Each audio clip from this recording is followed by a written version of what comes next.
Hello, this is Tima Karan, and I'm going to be doing a speech about gender norms, and I'm going to be focusing on hyper and toxic masculinity.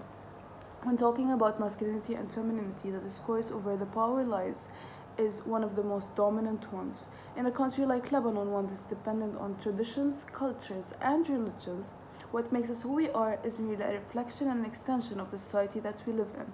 Gender norms and roles, being a big part of our society, dictate the way we're expected to act according to our biological sex.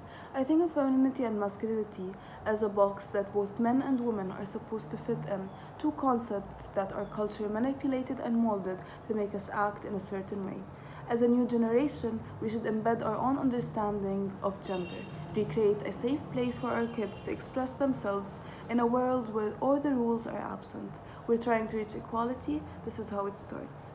Dr. Caroline Hildman, political scientist and educator, said that masculinity is not organic, it's reactive, which means that it doesn't just develop as much as it rejects the idea of anything that's feminine. Who's to blame? The educational sector, the popular culture, and the parenting styles, and how that creates a system that tells our little boys to always prove that they're man enough.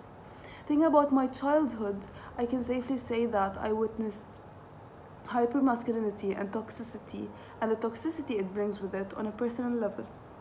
Masculinity through my eyes is only a means to an end, the latter being male dominance and superiority, along with the non-existent equality that's a product of masculinity. Both men and women are affected negatively by it. A radical change needs to happen.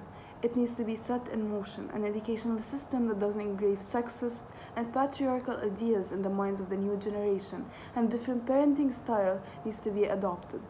The notion of toxic masculinity needs to be abolished and replaced with a concept that perhaps doesn't cause as much damage to society. Awareness campaigns and panel discussions should be performed, and the educational sector needs to include gender and society classes in its curricula.